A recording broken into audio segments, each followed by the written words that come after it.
শুধু কোরআন মুখস্থ করে রাখবে তাহলে হবে না, আবার কোরআন ভুলে যাবে তাহলে তো আরো ক্ষতিগ্রস্ত। যারা কোরআন মুখস্থ করে ভুলে যায় আর চর্চা করে না আর কোরআন অনুযায়ী আমল করে না, এরা বিচারের মাঠে ক্ষতিগ্রস্তদের অন্তর্ভুক্ত হবে। রাসূল সাল্লাল্লাহু আলাইহি ওয়াসাল্লাম বলছেন, ইয়াখুযুল কোরআন ফায়ারফুযুহু, যারা কোরআন হেফজ করেছে এরপরে কোরআনকে ত্যাগ করেছে, কোরআন হেফজ করেছে করার পরে আবার কোরআনকে ত্যাগ করেছে, ছেড়ে দিয়েছে, ইয়া নাম আনিস সালাতিল মাকতুবা, কোরআন হেফজ করার পরও ফরজ সালাত যারা আদায় করেনি, কবরে এদেরকে ফেরেশতারা পাথর দিয়ে মাথা ফাটিয়ে কবরে শাস্তি দিবে। এক শ্রেণীর কোরআনের হাফেজকে আল্লাহ কবরে শাস্তি দিবেন, যারা কোরআনের হাফেজ কিন্তু কোরআনকে ভুলে গেছে, কোরআনকে পরিত্যাগ করেছে আর কোরআন অনুযায়ী আমল করেনি, এরকম হাফেজকে আল্লাহ কবরে কি দিবেন? শাস্তি দিবেন। হাদিসটা বুখারীর ৭,০৪৭ নম্বর হাদিস। তো যারা হাফেজ হলেন, আমরা দোয়া রাখি এদেরকে প্রকৃত হাফেজ, প্রকৃত আলেম হিসেবে আল্লাহ কবুল করেন, যাতে কোরআনটা মুখস্থ করেছে, কোরআনে কি মুখস্থ করলো এটা সে যেন জানে, সে অনুযায়ী যেন সে জীবনকে পরিচালনা করতে পারে। আল্লাহ কবুল করো। আল্লাহ। হাফেজের অনেক মর্যাদা, হাফেজের অনেক মর্যাদা। বিচার মাঠে ইউকালু লিসাহিবিল কোরআন, আল্লাহ হাফেজে কোরআনকে বলবেন, ইকরা ওয়ারতাকি, তুমি পাঠ করো, পড়তে থাকো আর উঠতে থাকো, কামা কুনতা তুরাত্তুলু ফিদ দুনিয়া, তুমি যেভাবে দুনিয়াতে সুমধুর কণ্ঠে কোরআন তেলাওয়াত করতে ওইভাবে আমল পড়তে থাকো। ফাইন্না মানজিলাকা ইনদা আখিরি আয়াত, তুমি যত আয়াত পর্যন্ত পড়বে আমি আল্লাহ তোমার জন্য জান্নাতে তত আল্লাহ বিল্ডিং তোমাকে দিয়ে দিব। তাহলে কোরআনের আয়াত কত? ৬,২৩৬। তো আপনার ছেলেটা যদি বিচার মাঠে ৬,২৩৬টা আয়াত পড়তে পারে, তাহলে আল্লাহ আপনার ছেলেকে ৬,২৩৬ তলা বিল্ডিং দান করবেন। এই মর্যাদার কারো হবে না। আর হাফেজ সাহেবের যারা পিতা মাতা, এদেরকে বিচারের মাঠে আল্লাহ এমন একটা মুকুট পরিয়ে দিবেন, যেই মুকুটের সামনে সূর্যের আলো অন্ধকার হয়ে যাবে। যারা পিতা মাতা, হাফেজের পিতা মাতার মর্যাদা এটা। আর হাফেজের পিতা মাতাকে বিচারের মাঠে ২ জোড়া জান্নাতের কাপড় পরিয়ে দিবেন আল্লাহ। চারিদিকের অন্যান্য মানুষেরা উলঙ্গ থাকবে, তারা বলবে লেমা তুকসাহমা, আপনাদেরকে কে পোশাক পরালো? বিচার শুরুই হয়নি, শুধু কবর থেকে বিচার মাঠে উঠে গেছে, কবর থেকে যার যার কবর থেকে বিচার মাঠে উপস্থিত। এক সময়তে কিছু নারী পুরুষকে আল্লাহ জান্নাতের পোশাক পরিয়ে দিবেন, বিচার শুরুই হয়নি। তো আশেপাশের লোকেরা বলবে কি ব্যাপার, লেমা তুকসাহমা, আপনাদেরকে কি কারণে এই পোশাক পরানো হলো? তো তারা বলবে ফালা নাদরি, আমরাও জানি না। তখন আল্লাহর পক্ষ থেকে ঘোষণা আসবে যে ওদের ইজ্জতের অনেক দাম, যাদেরকে আমি জান্নাতে প্রবেশের আগেই জান্নাতের পোশাক পরিয়েছি, ওরা হলো হাফেজ আর হাফেজার পিতা মাতা। বুঝেননি কথা? আজকে অনেক ছেলেরা পাগড়ি করলো, তো এদের পিতা মাতা আছে না? তো এদের যে মর্যাদা, ওদের পিতা মাতারও কি সেরকম মর্যাদা। তো আপনার ছেলেকেও মেয়েকেও আল্লাহ হাফেজ হাফেজ হিসেবে কবুল করুন, দোয়া রাখি। আপনার ছেলে মেয়েকে আলেম বানাতে হবে, আপনাদের ছেলে মেয়েকে মাদ্রাসা শিক্ষায় শিক্ষিত করতে হবে, আপনাদের ছেলে মেয়েকে কোরআন সুন্নাহর আলোকে বড় করতে হবে। আর এখন পৃথিবীতে যে শিক্ষা ব্যবস্থা চালু হয়েছে, এটা একেবারে নগদ শয়তানি নাস্তিক্যবাদী শিক্ষা ব্যবস্থা। এই শিক্ষা শিখে আপনার ছেলে মানুষ হবে না, বানর আর কুকুর ছাড়া। বোঝেননি কথা?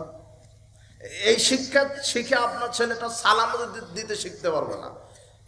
বর্তমান যে সিলেবাস, এই সিলেবাসে আপনার ছেলেটা যদি বিসিএস ক্যাডার পাস করে, তারপরও মানুষকে সালাম দিতে শিখতে পারবে না। তার প্রমাণ দেখেন, একটা সবচেয়ে যে যোগ্য শিক্ষিত মানুষ সমাজে জাতিগত বিদ্যায়, ও বলছে আসসালামু আলাইকুম। ও কি বলছে? আসসালামু আলাইকুম। ও সালামটাও দিতে শিখেনি। আর ওকে যদি এক বদনা পানি দিয়ে বলা হয় তুই অজু কর, ও ইন্নালিল্লাহ, অজু করতে পারবে না। ও যে মাস্টার ডিগ্রি পাস, এই যুবক শোনো, কালকে এক বদনা পানি নিয়ে তোমার হাই স্কুলের মাস্টারকে বলবা স্যার অজু করেন, বিশ্বাস করো তোমার স্যার অজুই করতে পারবে না।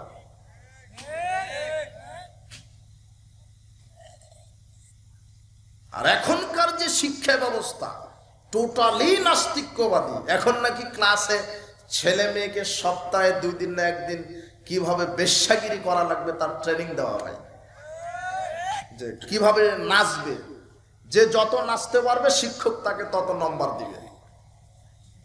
বুঝেননি? ক্লাস 6-7 এর বয়স শেখানো হচ্ছে বিজ্ঞান বইয়ে যে একটা নারীর স্তন কখন বড় হয়, একটা নারীর পিছন কখন বড় হয়, একটা নারী কখন হায়েজ হয়, নেফাস হয়, একটা নারী আর একটা পুরুষের, একটা ছেলে আর একটা মেয়ের সেক্স কখন বৃদ্ধি হয়, এটা কলমে বইয়ে লিখে শেখানো হচ্ছে। বুঝেননি কথা? ক্লাস 6-7 এর ছেলে মেয়েদেরকে এগুলি এই জেনা ব্যভিচার শিক্ষা দেওয়া হচ্ছে স্কুল কলেজে। এই শিক্ষা আপনার ছেলে মেয়েরাই শিখছে। জাতিকে নির্লজ্জ করার একটা বড় পন্থা।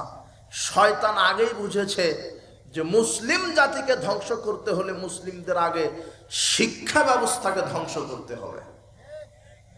এই জন্য শয়তান শিক্ষা ব্যবস্থা আগে ধ্বংস করার জন্য এই শয়তানি সিলেবাস তৈরি করার মাধ্যমে মুসলিম জাতির থেকে, মুসলিম জাতির উপর থেকে ইমানি চেতনা, ইসলামী চেতনা ধ্বংসের মূল ইনজেকশন শয়তান দিয়েছে এই শয়তানি নাস্তিক্যবাদী শিক্ষা ব্যবস্থা।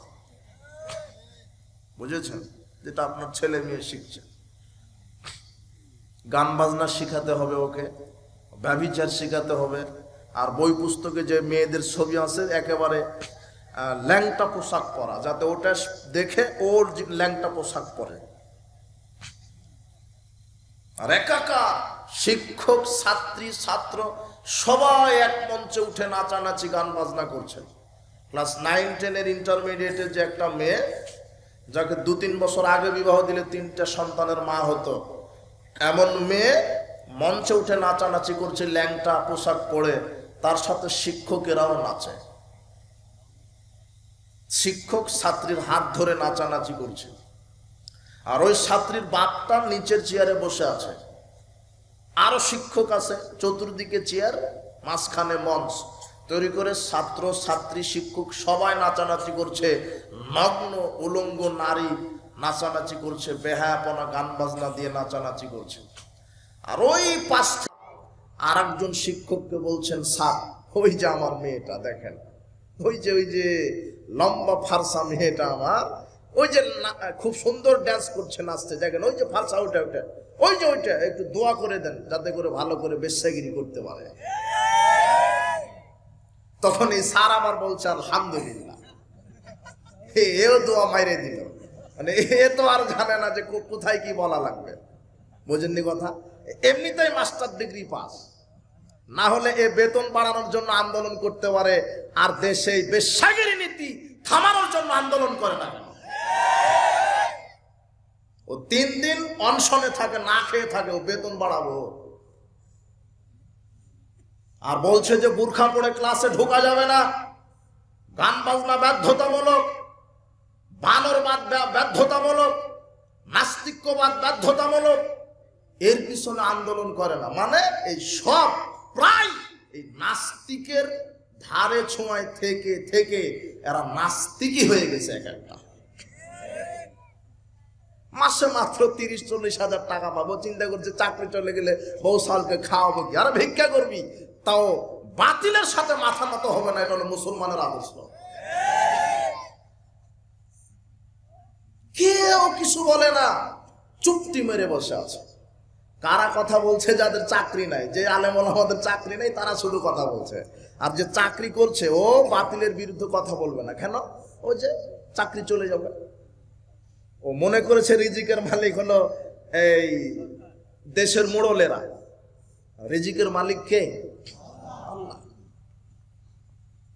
তো এভাবে আপনার ছেলে মেয়েকে নাস্তিক্যবাদী শিক্ষা দেওয়া হচ্ছে। তো আপনার ছেলে BCS ক্যাডার হয়ে কি করবে? আপনার ছেলে MBBS ডাক্তার হয়ে কি করবে? আপনার ছেলে আইনজীবী হয়ে কি করবে? আপনার ছেলে সচিব হয়ে কি করবে?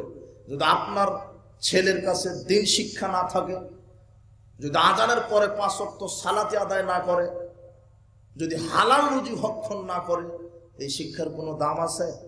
না। আপনি বাপ গর্ব করেন, খুব খুব গর্ব, আপনার বুকটা ফেটে যায় গর্বে যে আমার ছেলেটা বিসিএস ক্যাডার, আমার ছেলেটা আইনজীবী, আমার ছেলেটা সচিব, আমার ছেলেটা ইঞ্জিনিয়ার। মাসে 1.5 লক্ষ বেতন পায়, মাসে 6 লক্ষ বেতন পায়, মাসে 12 লক্ষ বেতন পায়। কিন্তু এভাবে গর্ব করে পিতা, কিন্তু ছেলেটা আজানের পরে 5 ওয়াক্ত সালাত আদায় করে না, এই জন্য পিতার লজ্জা হয় না, লজ্জা হয় না। বাপ বলছে, বাপ মেয়ে একটা হয়েছে আমার, এত সুন্দর, রাস্তায় বের হলে 8-10 জন যুবক লাইন ধরে, এটা গর্ব করে বলছে বাপে। মেয়ে একটা হয়েছে, রাজশাহী বিশ্ববিদ্যালয়ে পড়ে, কিন্তু কোনোদিন বোরখা পড়ে না, ল্যাংটা হয়ে ঘুরে। এই বাপ হলো দায়ুস, এই বাপের উপরে জান্নাত হারাম। সালাসাতুন কাদ হারামাল্লাহ আলাইহিমুল জান্নাহ, 3 শ্রেণীর মানুষের উপর আল্লাহ জান্নাত হারাম করেছেন। তার এক হলো যেই পিতার কন্যা, যেই স্বামীর স্ত্রী উলঙ্গ হয়ে রাস্তাঘাটে ঘুরে, তার উপরে আল্লাহ জান্নাত হারাম করেছেন। তা আপনার মেয়েটা মাস্টার ডিগ্রি পাস করে কি করলো যদি পর্দা না করে? আপনার ছেলেটা বিশেষ ক্যাডার হয়ে কি করলো যদি জানাজার দোয়াটাই না জানে? বাপ মারা গেলে যদি বলতেই না পারে রব্বির হামহুমা কামা রব্বায়ানি সাগীরা, আপনার ছেলে মাসে 6 লক্ষ টাকা বেতন পেয়ে কি হলো? ও তো বিসমিল্লাহির রহমানির রহিমই বলতে শিখেনি, ও বিসমিল্লাহ বলতে পারে না, বিসমিল্লাহির রহমানির রহিম যে বলতে পারে, বলতেই পারে না। ও 6 লক্ষ টাকা বেতন পায়, আর এদেরকে সরকার নোবেল পুরস্কার দেয়। ও মারা গেলে যে ইন্না লিল্লাহি ওয়া ইন্না ইলাইহি রাজিউন বলতে হবে, এটাই বলতে পারে না। তবে কি শিখলো আপনার ছেলেটা? আপনার নামে এই মাদ্রাসা হয়ে কি লাভ? আপনার নামে রাস্তা হয়ে কি লাভ? আপনার নামে বিশ্ববিদ্যালয় হয়ে কি লাভ? আপনার নামে সেতু হয়ে কি লাভ? সারা পৃথিবীর মালিকও যদি আপনাকে বানিয়ে দেওয়া হয়, যদি বলা হয় যে পৃথিবীর মালিক আপনি, আর পরকালে যদি কপালে জান্নাত না থাকে, আপনার 5 পয়সা লাভ আছে? আর দুনিয়াতে আপনার কিছুই নাই, আর আল্লাহ যদি বলে পরকালে তোমার জন্য জান্নাত, বিশ্বাস করেন আপনি সবার চাইতে ধনী মানুষ, আপনি সবচাইতে ধনী। আমার নামে রাস্তা হতে হবে, বাহ, ওর নামে রাস্তা, ওর নামে সেতু, ওর নামে হসপিটাল, ওর নামে বিশ্ববিদ্যালয়। তো এগুলি সার্থকতা নিয়ে কেন পড়ে আছেন? আপনি কি ভেবে দেখেছেন আপনার নামে যদি সারা পৃথিবীটাও লিখে দেওয়া হয়, পরকালে যদি জান্নাত কপালে না থাকে, তাহলে আপনি কত বড় গাফেল, আপনি কত বড় দুর্ভাগ্য হবেন। আল্লাহ সুবহানাহু ওয়া তাআলা আমাদেরকে সঠিকটা বোঝা, ইসলামটা বোঝা, আল্লাহকে মানার সেই ঈমানি শক্তি আল্লাহ তুমি আমাদেরকে দান করো। বলছিলাম যে আপনার ছেলে মেয়েকে কোরআন সুন্নাহর আলোকে শিক্ষা দিতে হবে। তাই বলে আমি বলিনি যে ইঞ্জিনিয়ার বানাবেন না, অবশ্যই ইঞ্জিনিয়ার বানাবেন। দেশে ইঞ্জিনিয়ার দরকার, বিজ্ঞানী দরকার, বিশেষ ক্যাডার অবশ্যই হতে হবে, এমবিবিএস ডাক্তার অবশ্যই আপনার ছেলেকে বানাবেন, সচিব বানাবেন, আইনজীবী বানাবেন, সবই হবে। কিন্তু আগে মৌলিক শিক্ষাটা কি দিবেন আপনার ছেলে মেয়েকে? কোরআন আর হাদিস। সবই শিখবে, সবই জানে আপনার ছেলেটা। শয়তানের কত সূক্ষ্ম ষড়যন্ত্র আপনার ছেলেটা সবই পারে, শুধু কোরআনটাই পড়তে পারে না, তাই না? এটা বিশেষ ক্যাডার সবই জানে, ও আকাশ তত্ত্ব, জমিন তত্ত্ব সব তার জানা আছে, সব জানে সে, কিন্তু শুধু জানে না হলো জানাজার দোয়াটা, শুধু জানে না ওযু করা, জানে না সালাতটা আদায় করা। ও সবই শিখেছে, এই শেখার লাভ আছে? ও যে একটা মাঝি আর একটা পণ্ডিত নৌকা পার হচ্ছিল নদী, তো পণ্ডিত সাহেব বলছেন, মাঝি তুমি কি অঙ্ক জানো? তো না না, আমি তো অঙ্ক জানি না। তো তোমার জীবন তো 10 আনায় বৃথা, অঙ্ক জানো না, কি শিখেছ? আবার বলছো তুমি কি ইংরেজি জানো? তো না না না, আমি ইংরেজি জানি না। বলছো তোমার জীবন তো 12 আনায় বৃথা, তুমি ইংরেজি জানো না, তো কি জানো? তো এই আলোচনা হতে হতে আকাশে মেঘ, ঝড়ঝাপটা শুরু হয়েছে, নৌকা তখন হেলাধুলা করে, ডোবা ডোবা ভাব। এখন মাঝি বলছে, পণ্ডিতজি আপনি আপনি কি সাঁতার জানেন? তখন পণ্ডিতজি বলছে, আমি তো সাঁতার জানি না। তখন মাঝি বলছে, আমি না হয় অঙ্ক ইংরেজি না জানার কারণে 12 আনা বৃথা আরো 4 আনা আছে, তো এখন যদি নৌকা ডুবে যায় তো এখন আপনার জীবন তো 16 আনাই বৃথা। তো আপনার ছেলে মাস্টার ডিগ্রি পাস করে কি হলো? আপনার ছেলে বিসিএস ক্যাডার আইনজীবী সচিব হয়ে কি হলো? যদি আজানের পরে মসজিদে গিয়ে সালাত আদায় না করতে পারে, ওই শিক্ষার কোনো লাভ নাই। যেই শিক্ষায় শিক্ষিত হয়ে ঘুষ ছাড়তে পারেন আপনার ছেলেটা, যেই শিক্ষায় শিক্ষিত হয়ে আপনার মেয়েটা পর্দা করতে পারেনি, যেই শিক্ষায় শিক্ষিত হয়ে গান বাজনা ছাড়তে পারেনি, যেই শিক্ষায় শিক্ষিত হয়ে বাপ মায়ের জন্য দোয়া শিখতে পারেনি, যেই শিক্ষায় শিক্ষিত হয়ে প্যান্টা টাকনুর উপরে করতে পারেনি, যেই শিক্ষায় শিক্ষিত হয়ে বেপর্দা ছাড়তে পারেনি, যেই শিক্ষায় শিক্ষিত হয়ে চুরি করা ছাড়তে পারেনি, যেই শিক্ষায় শিক্ষিত হয়ে মানুষের সম্পদ আত্মসাৎ করা থেকে বিরত থাকতে পারেনি, যেই শিক্ষায় শিক্ষিত হয়ে সালাত আদায় করতে পারেনি, ওই শিক্ষার 5 পয়সা দাম। বুঝলেন কথা? কি লাভ? এমন শিক্ষা আপনার সন্তানকে দিবেন যেই শিক্ষা দিয়ে জাতির কল্যাণ হবে, পিতামাতার কল্যাণ হবে, ইসলামের খেদমত হবে, এমন শিক্ষা দেন। আমি বলিনি বিশেষ ক্যাডার করবেন না, আপনার ছেলেই বিশেষ ক্যাডার হবে, আপনার ছেলে আইনজীবী হবে, আপনার ছেলেই র্যাব হবে, আপনার ছেলেই পুলিশ অফিসার হবে। তবে আপনার ছেলে কোরআন সুন্নাহ জানার পরে পুলিশ হবে। কোরআন সুন্নাহ জানার পরে যদি পুলিশ অফিসার হয়, ও জিন্দেগিতে আর জনগণ থেকে ঘুষ খাবে না। আপনার ছেলেটা কোরআন সুন্নাহ জানার পরে নেতা হবে। নেতা কোরআন সুন্নাহ জানার পরে নেতা হলে ও জনগণের টাকার আত্মসাৎ করবে না। বুঝেননি কথা? রাসূল সাল্লাল্লাহু আলাইহি ওয়াসাল্লাম বলছেন, ইন্নাল্লাহা আযজা ওয়া জাল ইয়ারফাউ দারাজাতাস সালিহ ফিল আবদিল জান্নাহ। ইয়ারফাউ দারাজাতা, আল্লাহ সুবহানাহু ওয়া তাআলা বিচার মাঠে জান্নাতে কিছু নারী পুরুষের মর্যাদা বাড়িয়ে দিবেন। তারা বলবে, আন্নালি হাজিহি রব্বি, প্রতিপালক, এত আমল তো আমরা করিনি, এত মর্যাদা কেন আমাদেরকে দিলেন? তখন আল্লাহ বলবেন, বিস্তিগফার ওয়ালাদিকা লাক, শোনো, ওই যে পৃথিবীতে সৎ সন্তান রেখে গেছিলে, তোমরা রেখে এসেছিলে পৃথিবীতে সৎ সন্তান, তারা তোমাদের জন্য বেশি বেশি ইস্তেগফার পড়েছে, বেশি বেশি দোয়া করেছে। তোমাদের সৎ সন্তানের দোয়ার বদলতে আমি তোমাদের জান্নাতে মর্যাদা বাড়িয়ে দিয়েছি। তো আপনি যেই সন্তানকে রেখে যাচ্ছেন, এ তো ওযুই জানে না, এ দোয়া করবে কখন? এ তো আজানের পরে মসজিদেই যায় না, এ আপনার জন্য দোয়া করবে কখন?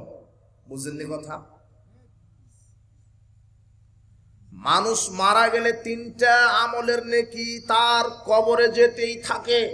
তার একটা ওয়ালাদুন সালেহ ইয়াদউ লাহু, ওই সৎ সন্তান, যেই সন্তান তার জন্য দোয়া করে। সাদগায়ে জারিয়া বুঝেন তো, তাই না? দুনিয়াতে যদি আপনি মরার পরে কিছু একটা মসজিদ করে দিয়েছেন, মাদ্রাসা করে দিয়েছেন, সৎ সন্তান রেখে গেছেন, এগুলির একটা নেকি আপনার কবরে জারিয়া প্রবাহমান হতেই থাকবে নেকি। আপনার ছেলে মেয়েকে আজকে যদি শিক্ষা দিতে পারেন, আব্বু বিসমিল্লাহ বলে খাও, খাওয়া শেষ আলহামদুলিল্লাহ বড়, আলহামদুলিল্লাহ বলো, বড়দেরকে সালাম দিবে, বড়দেরকে সম্মান করবে, ছোটদেরকে স্নেহ করবে, পেশাব পায়খানায় দোয়া পড়ে যাবে, পেশাব পায়খানা থেকে বের হওয়ার পরে দোয়া পড়বে, এইভাবে ওযু করবে, এইভাবে সালাত আদায় করবে, এই সত্য কথা বলবে, তুমি বেপরদায় চলবে না, গীবাত করবে না, সকাল সন্ধ্যা কোরআন তেলাওয়াত করবে। এইভাবে আপনার ছেলে মেয়েকে যা শিক্ষা দিবেন, আর ওই শিক্ষার আলোকে আপনার ছেলে মেয়ে যত আমল করবে, সমপরিমাণ আমলের নেকি আপনিও পাবেন, আপনিও পাবেন। কিন্তু আপনার ছেলে আজকে ওর গাঁজা ছাড়া দিনই পার হয় না, আপনার ছেলের মদ ছাড়া দিন পার হয় না, গান শ্রবণ না করলে ওর দিন পার হয় না, ঘুমিয়ে আসে না। আপনার মেয়েটা ও বোরখা পড়তে লজ্জা পায়। আপনার যে বাড়িতে যে মেয়েটা আছে, দেখেন লজ্জা হলো 2 ধরনের, একটা শয়তানি লজ্জা আর একটা হলো ভালো লজ্জা। কোন মেয়েকে বোরখা পড়তেই লজ্জা লাগে, বুঝেননি কথা? কোন মেয়েকে কি পড়তে লজ্জা লাগে? বোরখা পড়তেই লজ্জা লাগে। ছেলে বোরখা পড়বো আমি, আমি বোরখা এটা লজ্জা লাগছে, আমি এত সুন্দর, আমার সাদা চামড়া, আমার এত সুন্দর চেহারা, আমি বোরখা পরে ঢেকে রাখবো কেন? আমি তো জনগণের সম্পদ, আমি রাস্তা দিয়ে বের হবো। আচ্ছা বোঝেননি মনে হয়, এই দুটা বোতল, এই বোতলটা বোরখা পরে, শালীন পোশাক পরে, আর এ হলো খোলা আছে। তো খোলা আছে মানে এর নিয়ত হলো, এর অ্যাটিটিউড, এর দৃষ্টিভঙ্গি হলো এই খোলা রেখেছে মানে হলো জনগণকে দেখাচ্ছে, জনগণ আমাকে ভোগ করুক, ভোগের সামগ্রী, জনগণকে দেখানোর জন্যই তো খোলা রেখেছে। বুঝেননি কথা? আর ওই মেয়েটা শালীন পোশাক পরেছে মানে ও বলছে যে না, আমি একজন পুরুষের সম্পত্তি নিয়ে আমার স্বামী, সে ছাড়া কেউ দেখবে না। বুঝতে পারেননি মনে হয়? এই খোলা রেখেছে মানে আল্লাহ রাসূল সাল্লাল্লাহু আলাইহি ওয়াসাল্লাম বলছেন মুমিনাতুন মায়লাতুন, এই খোলা রাখার উদ্দেশ্য হলো জনগণ আমাকে দেখবে আর আমি জনগণকে দেখব। রাসূল সাল্লাল্লাহু আলাইহি ওয়াসাল্লাম এই কথাই বলছেন যে খোলা রেখেছে, নারীটা উলঙ্গ। আর বর্তমান সমাজে যেই বেটির ডিগ্রি যত বেশি, সেই বেটি ল্যাংটা তত বেশি। তো চিন্তা করছে আমি অনার্স মাস্টার ফারেক হয়েছি বোরখা পরে থাকার জন্য নাকি? বুঝুননি কথা? সবাই শয়তানের গোলামি করছে, মন যা চাই তাই করে, মন যা চাই তাই করে। রাসূল সাল্লাল্লাহু আলাইহি ওয়াসাল্লাম বলছেন পিতামাতার মর্যাদা বৃদ্ধি হবে যদি নেক সন্তান পৃথিবীতে থাকে। তা আপনার নেক সন্তান পৃথিবীতে আছে? দেখেন তো একটা হাদিস বুঝেন তো। আবু সাঈদ খুদরি রাদিয়াল্লাহু আনহু বলেন রাসূল সাল্লাল্লাহু আলাইহি ওয়াসাল্লাম বলেছেন মান আলা সালাসা বানাতিন, যেই মানুষের তিনটা কন্যা সন্তান আছে, তিনটা কন্যা সন্তান যদি আপনার থাকে অথবা দুইটা, ফাআদাবাহুন্না, এক সুন্দর শিষ্টাচার শিক্ষা দিয়েছে, বাপ তার মেয়েকে সুন্দর শিষ্টাচার শিক্ষা দিয়েছে। দুই ওয়াজাওয়াজাহুন্না, সৎ সন্তানের সাথে বিবাহ দিয়ে দিয়েছে। তিন ওয়াহসানা ইলাইহিন্না, তার সাথে সদাচরণ করেছে। তিনটা কন্যা সন্তান আপনার অথবা দুইটা কন্যা সন্তান আপনার, যদি তিনটা কাজ করেন, এক সুন্দর আদব শিক্ষা দিতে পারেন, দুই সৎ সন্তানের সাথে বিবাহ দিতে পারেন, তিন মেয়েদের সাথে যদি সদাচরণ দেখাতে পারেন, ফালাহুল জান্নাহ। রাসূল সাল্লাল্লাহু আলাইহি ওয়াসাল্লাম বলছেন ওই দুই কন্যা বা তিন কন্যা সন্তানের পিতার উপরে আল্লাহ জান্নাতকে ওয়াজিব করে দিবেন। আরেকটা হাদিসে আসছে যে ওই কন্যা সন্তানের বাপ আর আমি মুহাম্মদ সাল্লাল্লাহু আলাইহি ওয়াসাল্লাম একসাথে লাগালাগি হয়ে একই জান্নাতে থাকবো। তো আপনার বাড়িতে যে মেয়েটা আছে, এই মেয়েকে দিয়ে কি আপনি মুহাম্মদ সাল্লাল্লাহু আলাইহি ওয়াসাল্লামের সাথে জান্নাতে থাকতে পারবেন, নাকি ইবলিসের সাথে জাহান্নামে থাকা লাগবে? এই সিদ্ধান্ত আপনি নেন। রাসূল সাল্লাল্লাহু আলাইহি ওয়াসাল্লাম বলছেন মেয়েকে শিষ্টাচার শিক্ষা দিতে হবে, মানে অজু শিক্ষা দিবেন, সালাত শিক্ষা দিবেন, আদব কায়দা শিক্ষা দিবেন। আম্মু বেপরদায় চলো না, গীবাত করো না, মিথ্যা কথা বলো না, বিসমিল্লাহ বলে খাও, খাওয়া শেষ আলহামদুলিল্লাহ বলো, ঘুমানোর দোয়া পাঠ করো, ঘুমানোর পূর্বে কোরআন তেলাওয়াত করো, কণ্ঠস্বর নিচু করো, যেখানে দুজন তিনজন মহিলা আছে সেখানে যেও না, ভালো বান্ধবী ছাড়া খারাপ বান্ধবীদের সাথে ঘুরো না। এটা হলো শিষ্টাচার। এটা কি শিষ্টাচার? আপনার মেয়ে কোচিং এর নামে যায় বিকেল 4টায়, ঘরে ফিরে রাত 12টায়, কি করলো এত সময়? বুঝেননি কথা? আপনার ছেলেটা কোচিং এর নামে যায় বিকেল 4টায়, ঘরে ফিরে রাত 12টায়, কি করলো আপনার ছেলে? কি করলো? এটা আপনাকে খুঁজে বাহির করা লাগবে, তাহলে আপনি পিতামাতা। ইচ্ছা মতো এখনকার মানুষের নীতি নৈতিকতা হয়েছে গরু ছাগলের মতো, মানে গরু ছাগল যেমন বাচ্চা প্রসব করে ছেড়ে দেয় বাচ্চাদেরকে, যেখানে খুশি মানুষের আবাদ ফসল নষ্ট করে, তো শুধু এখন মানুষ বাচ্চাকে জন্ম দিয়েছে, ছেলে মেয়ে কোথায় কি করে, জেনা করছে, গান বাজনা শ্রবণ করছে, মদ পান করছে, গান বাজনা করছে, বেপরদায় চলছে, পিতামাতার কোনো ভ্রুক্ষেপ নাই, গরু ছাগলের মতো হয়ে গেছে। আপনার মেয়েকে শিষ্টাচার শিক্ষা দেন। লোকমান হাকিম তার সন্তানকে যেভাবে শিষ্টাচার শিক্ষা দিয়েছিল, ইয়া বুনাইয়া লা তুশরিক বিল্লাহ, হে আমার আদরের সন্তান, আল্লাহর সাথে শিরক করো না। অনুপরিমাণ ভালো অথবা খারাপ আমল করলেও আল্লাহর কাছে জবাব দিতে হবে। তুমি সালাত আদায় করো, তুমি ধৈর্য ধারণ করো, ভালো কাজের আদেশ করো মানুষকে, মন্দ কাজের নিষেধ করো, মানুষের সাথে হিংসা করো না, অহংকার করো না, মানুষকে তুচ্ছ মনে করো না, তোমার কণ্ঠস্বর নিচু করো, রাস্তা দিয়ে হাঁটার সময়তে বিনীত হয়ে বিনয় হয়ে চলো, দাম্ভিকতা দেখাও না। এইভাবে আপনার ছেলে মেয়েকে সুন্দর শিষ্টাচার শিক্ষা দিবেন। আপনি বাপ হিসেবে আপনার দায়িত্ব, এটা প্রথম, মেয়েকে শিষ্টাচার শিক্ষা দিবেন। 2, মেয়েকে যেই ছেলের সাথে বিবাহ দিবেন সেটা সৎ হতে হবে। কি হতে হবে? রাসূলুল্লাহ বলছেন এখন মেয়েকে বিবাহ দাও সৎ সন্তানের সাথে। তো আপনি যার সাথে মেয়েকে বিবাহ দিয়েছেন ও সালাত আদায় করে না। ও কি আদায় করে না? সালাতই আদায় করে না। সবচাইতে ভদ্র মানুষ, ও ইসলামও জানে ভালো, ও ইসলাম পালনও করে ভালো, হজ করে এসেছে। মেয়েকে যখন বিবাহ দিতে চাচ্ছে, মেয়ের বাপ প্রথম দেখে যে আমি আমার মেয়েকে যার সাথে বিবাহ দিচ্ছি এর ডিগ্রি কত আছে, এর বেতন পায় মাসে কত, বুঝেননি কথা, এর মাসিক ইনকাম কত, এটা আগে দেখে। মেয়ের বাপ প্রথমে দেখে যে আমি যার সাথে মেয়েকে বিবাহ দিচ্ছি সে তার অর্থনৈতিক অবস্থা কেমন, এটা প্রথম দেখা। ছেলেটা আমার মেয়েকে খাওয়াতে পড়াতে পারবে কিনা, আগে এটা চিন্তা। কিন্তু প্রথমে এই চিন্তা করে না আমি যার সাথে বিবাহ দিচ্ছি সে সালাত আদায় করে কিনা, এই চিন্তা করে না। শোনেন, বেনামাজির সাথে মেয়ে বিবাহ দেওয়া হারাম। কি? বেনামাজির সাথে মেয়ে বিবাহ দেওয়া হারাম। কেননা আমি বেনামাজি বললাম শুধু আপনাকে চিনানোর জন্য, অথচ রাসূল সাল্লাল্লাহু আলাইহি ওয়াসাল্লাম যারা নামাজ পড়ে না এদেরকে বেনামাজি বলেননি। বলেন তো একজন কি বলেছেন? বাইনাল আবদি ওয়া বাইনাল কুফরি তারকুস সালাত। মুসলিম আর কাফেরের মধ্যে পার্থক্য হচ্ছে সালাত। যে 5 ওয়াক্ত সালাত আদায় করে সে মুসলিম, যে সালাত আদায় করে না সে কাফের। আর এটা মুহাম্মদ সাল্লাল্লাহু আলাইহি ওয়াসাল্লামের কথা। কাফেরের সাথে আপনার মেয়ে বিবাহ দিবেন? কত দিচ্ছে ও বুঝেই না ধর্ম। জামাই বেতন পায় কত এটা টার্গেট। গাঁজা যত খাই খা, গাঁজা যত খাই খাক, বেতন পায় কত দেখতে হবে। জামাইয়ের বাপের সম্পদ কত দেখতে হবে, ওযু জানুক আর না জানুক।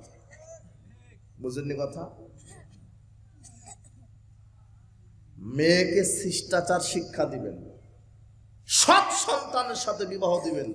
বেনামাজি ও সৎ সন্তান, তাই না? বলছে জামাইয়ের এত সুন্দর আচরণ, মিথ্যা কথা বলে না, নরম ভদ্র, সবাইকে দেখলে সালাম দেয়, রমাদান আসলে একটা সিয়ামও ছাড়ে না, একেবারে মাটির মানুষ, শুধু রমাদানে খতম তারাবি নিয়ে ব্যস্ত থাকে, রমাদানও যায় 5 ওয়াক্ত সালাতও যায়, হলো মুনাফিক। বুঝেননি কথা?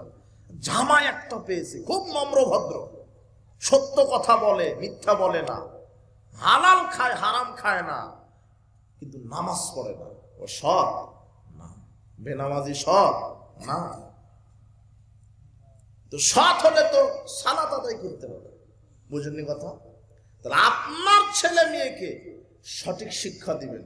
ছেলেকে নেক দিনদারি পরহেজগারি মেয়ের সাথে বিবাহ দিবেন, আর মেয়েকে সৎ সন্তানের সাথে বিবাহ দিবেন। আল্লাহ কবুল করুন, আল্লাহ। আর আপনার ছেলে মেয়েকে সঠিক শিক্ষা দিবেন। আমি এগুলি কথা বলতে চাইনি যে হাফেজ সাহেবদেরকে পাগড়ি পড়ানো হলো। হ্যাঁ, পরিবেশ আসলে দুনিয়ার গতি এরকম। আজকে মানুষ শুধু দুনিয়া আর দুনিয়া, দুনিয়া নিয়ে ব্যস্ত, হালাল হারাম আর বিবেচনা নেই। সমাজে প্রায় এখন হারাম কর, প্রায় সমাজে প্রায় লোক হারাম কর। শুধু মনে করেছে যে জোরে আমিন বলা, রাফাল আদাইন করা আর পায়ের সাথে পা মিলানো, এটাই হলো আল হাদিসের কাজ। কিন্তু এখনো যে এনজিওর সাথে সুদের মতো জেনার মতো পাপ করে, ওর খেয়ালই নেই। বুঝেননি কথা? ও বলছে আমি তো জোরে আমিন বলি, আমি আহলে হাদিস, কিন্তু ব্যবসা করছে ব্যাংক থেকে লোন নিয়ে। কি নিয়ে? ব্যাংক থেকে লোন নিয়ে মুদির দোকান দিয়েছে, ব্যাংক থেকে লোন নিয়ে গাড়ি কিনেছে, ব্যাংক থেকে লোন নিয়ে বাড়ি করেছে। আরে পানের দোকানদার, এও ব্যাংক থেকে লোন নিয়ে পানের দোকান দিয়েছে। আর মোটর সাইকেলের শোরুম, জুতার শোরুম, ওর মালিক ব্যাংক থেকে লোন নিয়ে মোটর সাইকেলের শোরুম দিয়েছে। এটা হারাম। ব্যাংকের লোন কি সুদ না? বুঝেননি কথা? ব্যাংক থেকে লোন নিয়ে মুদির দোকান দিয়েছেন, বলছে আমি সবচেয়ে বড় ব্যবসায়ী, কোটিপতি আমি। ব্যাংক থেকে সুদের উপরে লোন নিয়ে ব্যবসা করে বলছে আমি সবচেয়ে বড় ব্যবসায়ী। কিন্তু ও যদি মারা যায়, শরীয়ত আর জানা যায় নাই, কি নাই? যার ঋণ আছে তার কি নাই? রাসূল সাল্লাল্লাহু আলাইহি ওয়াসাল্লামের কাছে বলছেন, আল্লাহর নবী এই লোকের জানাজা করে দেন। তিনি বলছেন হালমিন দাইনিন, এর কি ঋণ আছে? ঋণ আছে নাকি? ক্বালু নাম, সাহাবারা বলছেন হ্যাঁ আছে। রাসূল সাল্লাল্লাহু বলছেন সাল্লু আলা সাহিবিকুম, তোমরা এই জানাজা করো, আমি পড়াবো না। তো ঋণগ্রস্তের জানাজা পরহেজগার মানুষ করাবে না। যারা জানাজা কোনোভাবে জানে করে ছেড়ে দিতে পারে। বোঝেননি কথা? প্রায় এখন এই সুদী অর্থনীতির সাথে জড়িত। আপনারা তো বুঝবেন না, কেননা আপনার এই ময়মনসিংহ সদরে যে দাপুনিয়া নাকি এটা, এদিকে সুদের ব্যবসা নাই, সুদ কয় না। এদিকের লোকটা ভালো আছে আলহামদুলিল্লাহ। এরা বুঝেই না যে সুদ কি জিনিস। বুঝেননি কথা? এই জন্য বুঝতে পারছেন না। আহাল্লাল্লাহুল বায়া ওয়া হারামার রিবা, আল্লাহ বলছেন আমি সুদ হারাম করলাম, ব্যবসা হালাল করলাম। আর সুদের ব্যবসা হারাম, সুদ হারাম। আকিলা রিবা ওয়া মুকিলা ওয়া কাতিবা ওয়া শাহিদাহে, সুদের লেখক, সুদের সাক্ষী, সুদ দাতা, সুদ গ্রহীতা, এরা সমান অপরাধী। এরা কি অপরাধী? সমান। আপনার এলাকায় যদি ঠ্যাঙ্গা মারা গ্রামীণ আশা ব্র্যাক এসে বলে যে আমরা এখানে একটা বিল্ডিং করব, একটু রড সিমেন্ট দেন, একটা বাঁশ দেন, ও বাঁশ কিনে দেওয়া হারাম। আর যে সুদী ব্যাংকে চাকরি করে, ওই সুদী ব্যাংকের ওই চাকরিজীবীকে ঘর ভাড়া দেওয়াও হারাম। সুদী ব্যাংকে যে চাকরি করছে ওকে ঘর ভাড়া দিয়ে ওই ভাড়ার টাকাটাও হারাম। বুঝেননি কথা? শোনেন, সুদী ব্যাংকে চাকরি করার চাইতে ভিক্ষা করে খাওয়া ভালো। কি করে খাওয়া ভালো? ভিক্ষা করে খাওয়া ভালো। আল্লাহর কাছে মান মর্যাদা ঠিক থাকবে। সুদী ব্যাংকে চাকরি করার চাইতে ভিক্ষা করে খাওয়া ভালো। এই বোতলটা সুদী ব্যাংকে চাকরি করে মাসে বেতন পায় 1.5 লক্ষ, আর এই বোতলটা ভিক্ষা করে মাসে ইনকাম করে 30,000। ও 1.5 লক্ষ টাকা দিয়ে মাছ কিনে ভাত খেয়ে ও যদি ইবাদত করে, আল্লাহর ইবাদত কবুল করবেন না। আরে ভিক্ষা করে 30,000 টাকা দিয়ে যদি মাছ খেয়ে ভাত খাই, মাছ কিনে ভাত খায়, তাহলে এর ইবাদত আল্লাহ কবুল করবেন। বুঝেননি মনে হয়?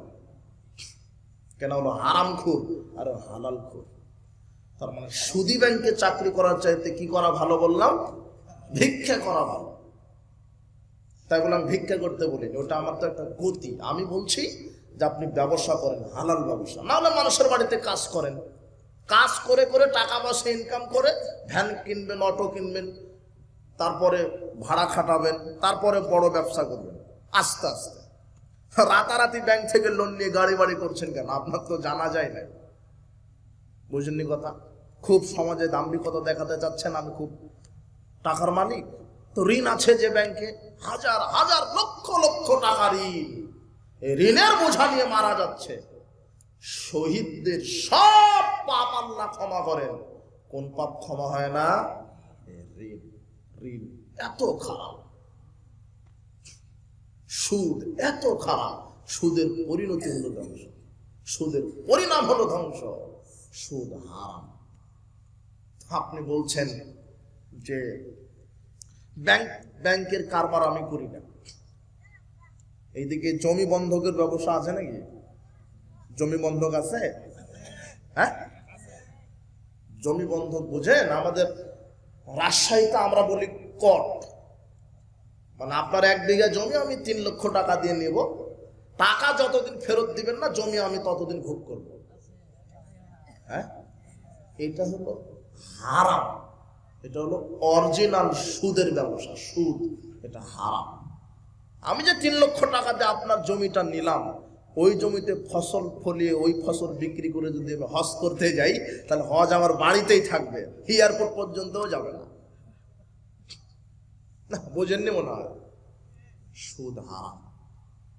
খাই খালাসি যায়, লিজ যায়, লিজ কন্ট্রাক্ট যায় যে আপনার 1 বিঘে জমি 5 বছরের জন্য আমি নিয়ে নিলাম 5 লক্ষ টাকা দিয়ে, 5 বছর যত ফসল ফলাতে পারবো আমার টাকা আর ফেরত পাবো না, এটা যায়।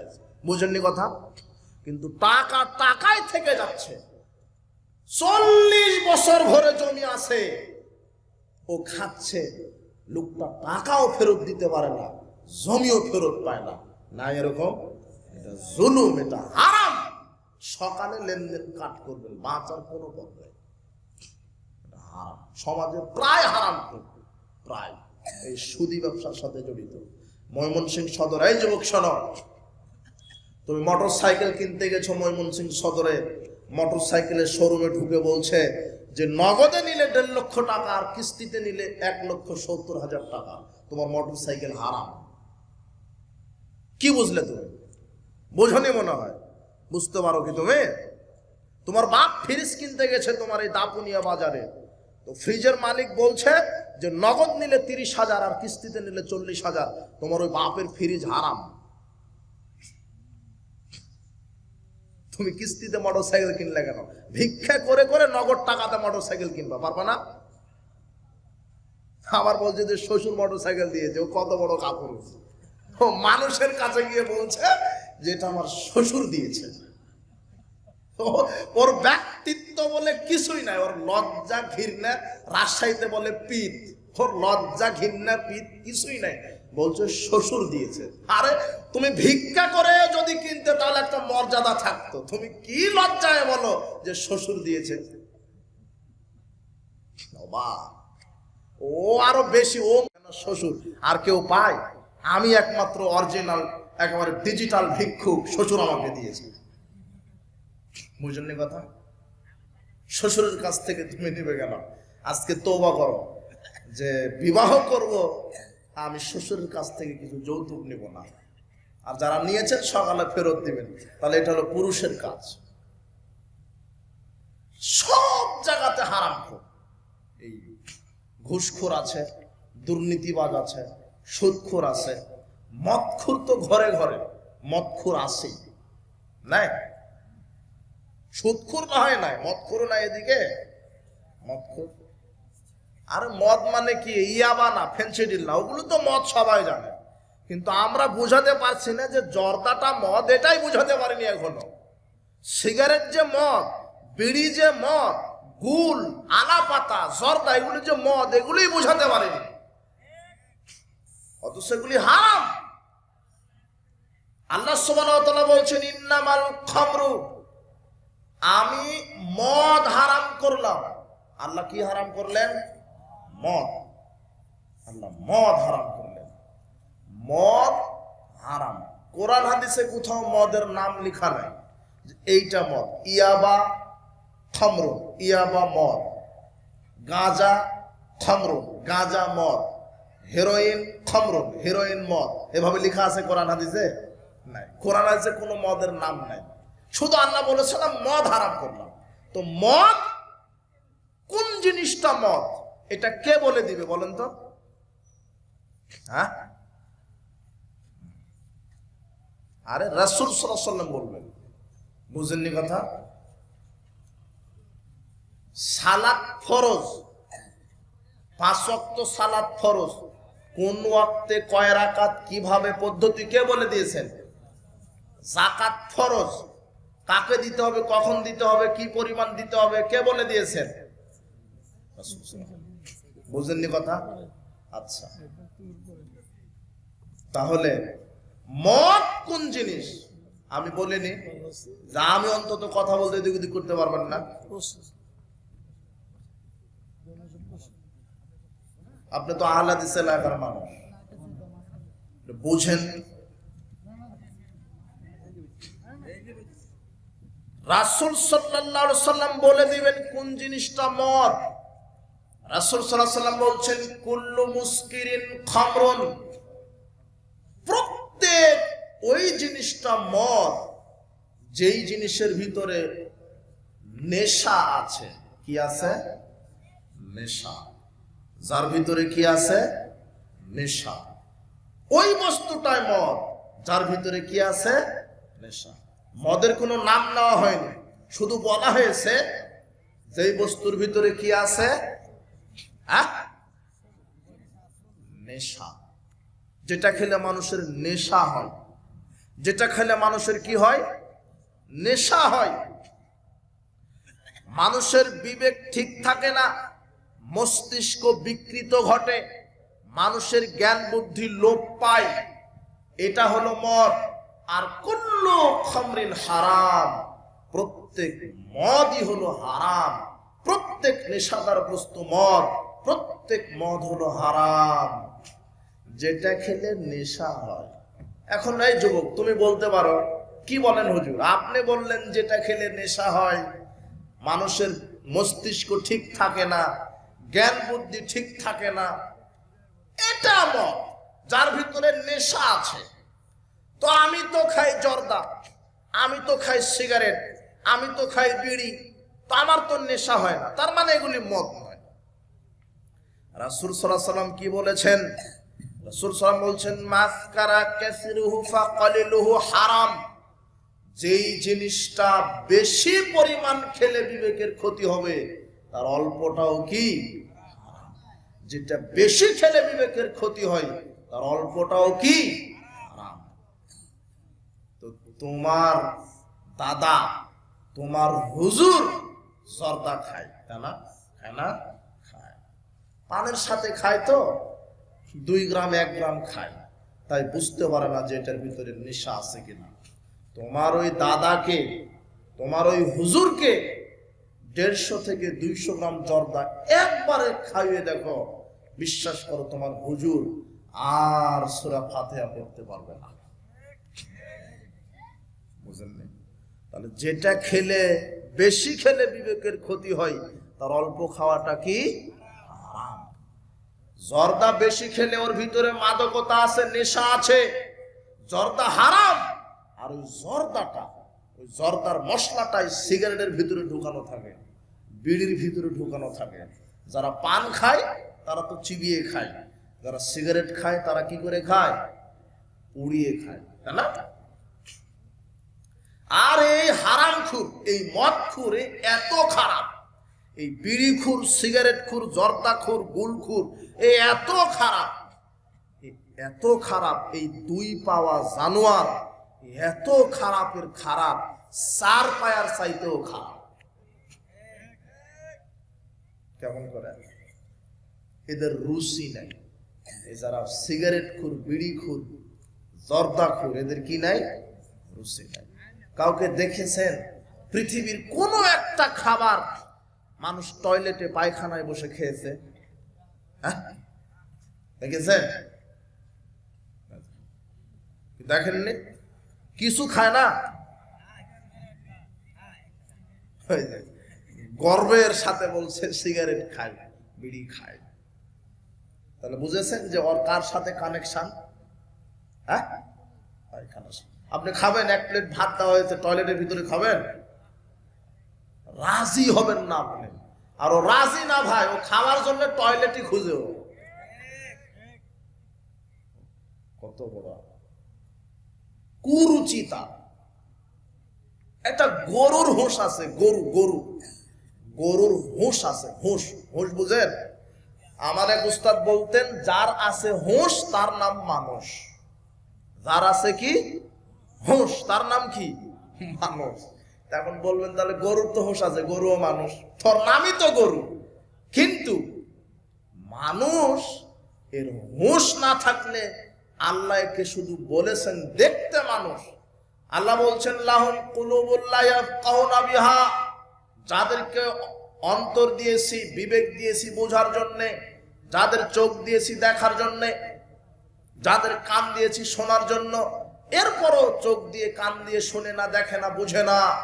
উলাইকা কাল আনআম, এরা হলো চতুষ্পদ জন্তু। এরা কি? চতুষ্পদ জন্তু। বালহুম আদাল, বরং চতুষ্পদ জানোয়ারের চাইতে খারাপ। বিবেক দিয়েছেন আল্লাহ। আল্লাহ বলছেন মদ হারাম, এরপরও খায়, যেটা অরুচিকর, খাবিস, অপবিত্র।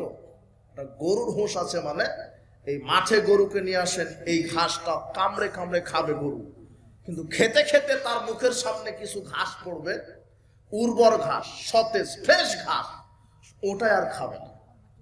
কেন খাবে না জানেন? ওই ঘাসের নিচে আছে অরি গোবর। কি ওই ঘাসের নিচে কি আছে? গোবর। ওর নাকে ওর গন্ধ আসে। এই দেখেন হুঁশ ফিরে এসেছে। দেখেন বিড়ি সিগারেট জর্দা গরুকে দেন, গরু খাবে? ওই যে কুড়িগ্রাম, নীলফামারী, কুষ্টিয়া একর একর জমিতে তামাক চাষ হয়। একর একর জমি, একর একর জমিতে তামাক চাষ। তা আমি একবার বলেছিলাম যে আপনারা তামাক চাষ করেন, এই বেড়া দেন না কেন, ঘেরাও দেন না কেন? আমরা রাজশাহীতে যেটাই ফসল ফলাই, পটল, বেগুন, আম বাগান, আমরা ঘেরাও দিই।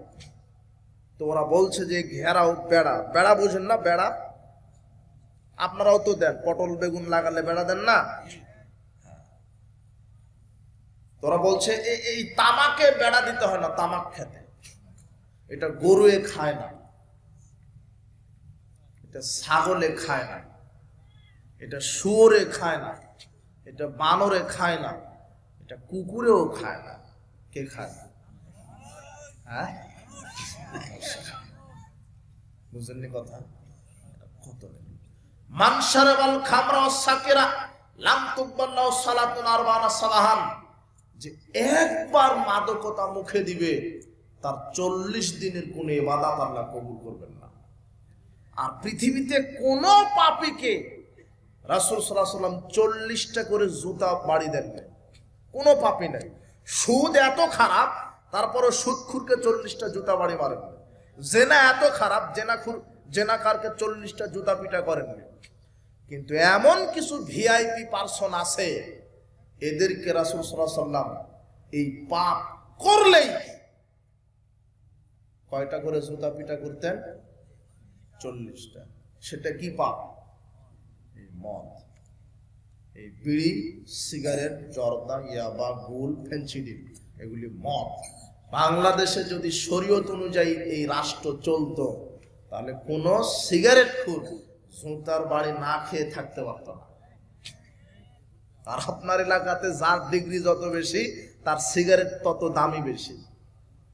বুঝেননি কথা? ও ভ্যান চালকে শুধু এই যে কি আকিস বিড়িটা খায়, মায়া বিড়িটা খায়, নাসির বিড়ি এখন আছে নাকি, এগুলা খায়। কিন্তু ওই যে যার ডিগ্রি বেশি, ও তো বিসিএস ক্যাডার, ও তো এমবিবিএস ডাক্তার, ও তো অফিসার বড়, তো ও বিড়ি খেলে কেমন লাগে? বুঝেননি কথা? ও তো মাস্টার্স পাস, ও বিসিএস ক্যাডার। ও বলছে আমি হয় ব্যঞ্জন না হয় সুইচ। বুঝেননি কথা? সব দিকে এরা শিক্ষিত না। এরা যে খায়, হালাল হারাম বিবেচনাই করে না। আল্লাহ সুবহানাহু ওয়া তাআলা আমাদেরকে কোরআন সুন্নাহ অনুযায়ী বোঝার এবং মানার তৌফিক দান করুন। এই সামনে রমাদান আসছে, আমি রমাদান সম্পর্কে কিছু বলতে চাচ্ছিলাম, তো 12টা বেজে গেছে, আর আমি রমাদান সম্পর্কে কিছু বলতে চাচ্ছি না। তো এতটুকুন বললাম। আপনার ছেলে মেয়েকে কি শিক্ষা দিবেন? হ্যাঁ, কোরআন আর হাদিস। ইঞ্জিনিয়ার বানান, আমি নিষেধ করি, ডক্টর বানান, সমস্যা নাই। আইনজীবী বানান, সচিব বানান, র্যাব বানান, নেতা বানান। আপনার ছেলেই তো নেতৃত্ব দিবে। আপনার ছেলে কোরআন হাদিস জানার পরে নেতৃত্ব দিবে। কোরআন হাদিস জানার পরে যদি নেতৃত্ব দেয়, ও জনগণের টাকা আর কি করবে না? চুরি করবে না। কিন্তু আপনার ছেলেটা কোরআন হাদিস জানে না, এরপরে নেতৃত্বে বসেছে, তাই তো জনগণের টাকা চুরি করে। শোনেন একটা হাদিস শেষ করি। আহাদা রাজুলুন লিরাসূলিল্লাহ সাল্লাল্লাহু আলাইহি ওয়াসাল্লাম গোলামা। রাসূল সাল্লাল্লাহু আলাইহি ওয়াসাল্লামকে বিরক্ত হয়ে গেলেন, তা না? খুব কয়েক মিনিট না, এই হাদিসটা শেষ করে আপনাকে বলব। রাসূল সাল্লাল্লাহু আলাইহি ওয়াসাল্লামকে বললেন, আল্লাহর নবী, এই যে ব্যক্তিটা আপনাকে আমরা হাদিয়া দিলাম, এটা আপনার খাদেম, আপনার খেদমত করবে, ওজুর পানি এগিয়ে দিবে, জুতা পরিষ্কার করে দিবে, আপনার ওটটা পরিষ্কার করে দিবে, এটা আপনার খাদেম, নেন আমরা দিলাম। ইউকালু লাহু মেদাম, ওই ব্যক্তিটার নাম হলো মেদাম। কি বলেন তো? মেদাম। তো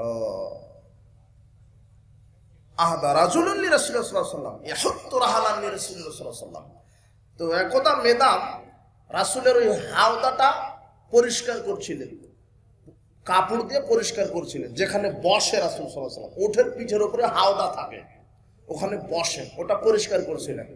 ইদ আসাবাহু সামুন আয়রুন, হঠাৎ করে একটা তীর এসে মেদামের শরীরে লেগে গেল। ফাকাতালাহু, মেদাম মারা গেলেন। তো ফাকালা নাস হানিয়াল্লাহুল জান্নাহ, লোকেরা তখন বলল, বাহ কত না সুন্দর, রাসূলের খাদেম জান্নাতে চলে গেল। রাসূল সাল্লাল্লাহু বলছেন, কাল্লা, কখনো নয়, ওয়াল্লাযী নাফসি বিয়াদিহি, সেই সত্তার কসম যার হাতে আমার আত্মা রয়েছে, ইন্না আখাযাহা ইয়াওমা খায়বারা মিনাল মাগানিম লাম তুসবিহাল মাকাসিম। শোনো, আমার এই খাদেমটা খয়বারের যুদ্ধের দিনে রাষ্ট্রীয় কোষাগার থেকে, জনগণের সম্পদ থেকে একটা চাদর চুরি করেছিল, আত্মসাৎ করেছিল। কয়টা চাদর? একটা।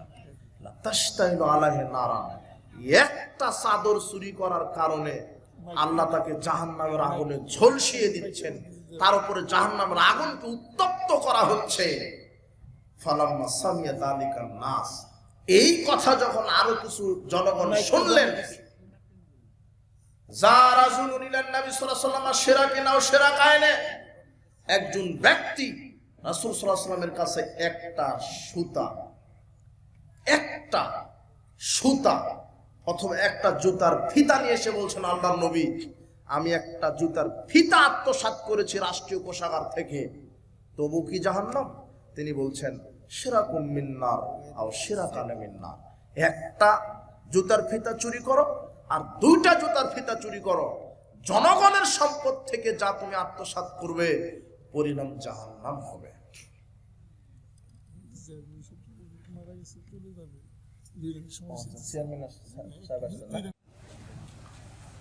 তো এই জাহেলিয়াতের অক্টোপাস থেকে, জাহেলিয়াতের আগ্রাসন থেকে আল্লাহ আমাদেরকে ইসলামমুখী হওয়ার তৌফিক দান করুন। তো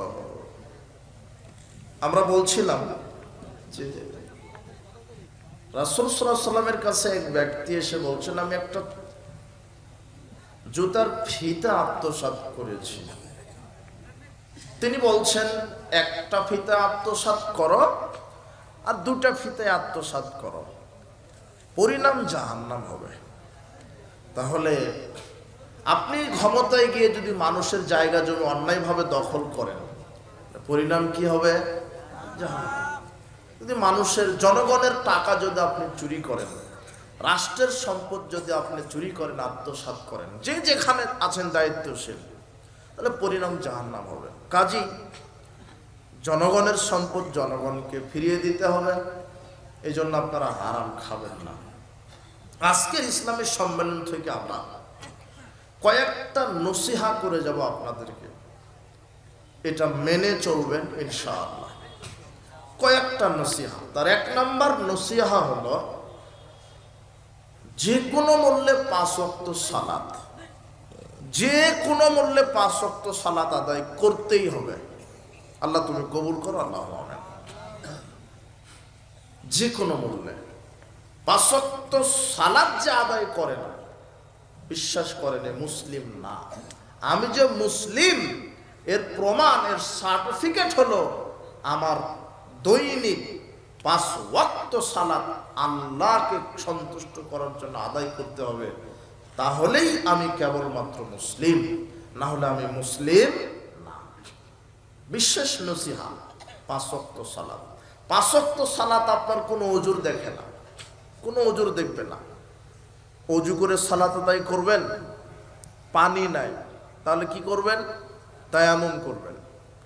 পবিত্র মাটিতে বিসমিল্লাহ বলে 2 হাত মারবেন, এরপরে একটু ফুৎকার দিবেন, সমস্ত মুখমণ্ডল একবার মাসা করলেন, বাম হাত দিয়ে ডান হাতের কবজি, ডান হাত দিয়ে বাম হাতের কবজি পর্যন্ত মাসা করলেন, এই হলো তায়াম্মুম।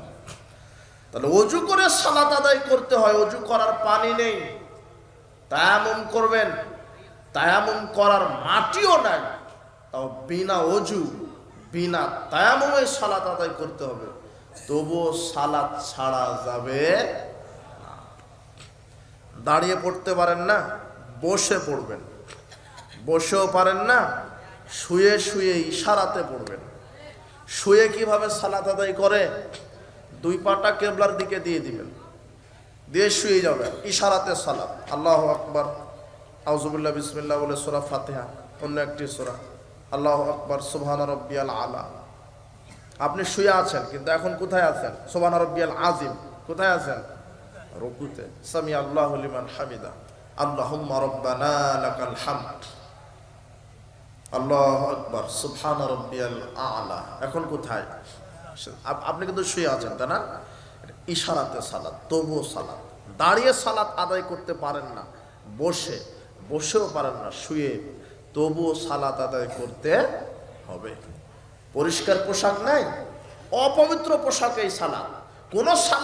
কোনো পোশাকই নাই, উলঙ্গ অবস্থায় সালাত, তাও সালাত। বুঝলেন কথা? কেবলামুখী হয়ে সালাত আদায় করা লাগে। এমন এক জায়গায় গেছেন, আপনি কেবলা তারাশ করতে পারেন না, এখন যেদিকেই মুখ করে সালাত আদায় করেন, আল্লাহ আপনার সালাত কবুল করে নেবে। তাও সালাত আদায় করতে হবে, করতেই হবে। আপনি কিছুই জানেন না, যে ব্যক্তি সূরা ফাতিহা জানার পরে পাঠ করে না, তার সালাত হবে না। কিন্তু যে কিছুই জানে না, সূরা ফাতিহাটাও জানা নাই, ওই ব্যক্তিকেও সালাত আদায় করতে হবে। সুবহানাল্লাহ বলবে, আলহামদুলিল্লাহ বলবে, লা ইলাহা ইল্লাল্লাহ বলবে। এগুলি বলেই একেবারে কিয়াম থেকে সালাম ফেরানো পর্যন্ত শুধু সুবহানাল্লাহ বলবে, আল্লাহ তবুও তার সালাতকে কবুল করে নেবেন। তাও তাকে আদায় করতেই হবে। বুঝেননি কথা? অনেকের রোগ আছে, সেজদায় বা রুকুতে গেলে পেশাব বের হয়ে যায়। অনেক অতি বৃদ্ধা হওয়ার কারণে পেশাব পায়খানা আটকাতে পারে না, সব সময় পেশাব করতেই থাকে। এত বৃদ্ধ হয়ে গেছে মানুষ, 100, 110, 90, 80 বছর হয়ে গেছে, ও পেশাব আটকাতে পারে না। সব সময় একটু চাপ লাগলেই পেশাব বের হয়ে যায়। রুকু করতে গেছে, পেশাব বের হয়ে গেছে, সেজদায় গেছে, পেশাব বের হয়ে গেছে। এই জন্য কি সালাত ছেড়ে দিবেন? না, যে না আমায় পেশাব আটকাতে পারি না, আমি এই জন্য সালাত আদায় করি না। জি না, পেশাব বের হয়ে যায়। যদি এটা রোগ হয়ে থাকে, আটকাতে পারে না, সব সময় বের হতেই আছে, তাহলে পেশাব বের হতে থাকুক, আর আপনি সালাত আদায় করতে থাকেন, ওইভাবেই করেন, তবুও করতে হবে। আল্লাহ আপনার সালাত কবুল করে নেবেন ইনশাআল্লাহ। তবুও সালাত আদায় করতে। বুঝলেন কথা? যে কোনো মূল্যে সালাতের কোনো ওজর নাই, কোনো ওজর নাই, সালাত আদায় করতেই হবে। আল্লাহ ইব্রাহিম আলাইহিস সালাম দোয়া করেছিলেন, রব্বি জাআলনি মুকিমাস সালাতি ওয়া মিন যুররিয়াতি রব্বানা ওয়া তাকাব্বাল দুআ। আমাকে, আমার ছেলে মেয়ে, আমার বংশকে আল্লাহ সালাত আদায়কারী হিসেবে আমাদেরকে কবুল করো। আল্লাহ তুমি আমার দোয়া কবুল করো। তা আমরা দোয়া করব। আপনি তো সালাত আদায় করবেন, আপনার ছেলে মেয়ে সালাত আদায় করবেন। যদি ছেলে মেয়ে সালাত আদায় না করে, থাকার জায়গা আলাদা। বেনামাজি খুব খারাপ। বর্তমান আরবি বিদ্বানগণ বলছেন, বেনামাজি মারা গেলে তার জানাজা হবে না। বেনামাজির হাতের জবকৃত কোনো পশুর গোস্ত খাওয়া হারাম, খাওয়া যাবে না। বেনামাজির সাথে মেয়ে বিবাহ দেওয়া হারাম। বেনামাজি পিতার সম্পদের ওয়ারিশ হতে পারবে না। বেনামাজিকে মুসলিম গুরুস্থানে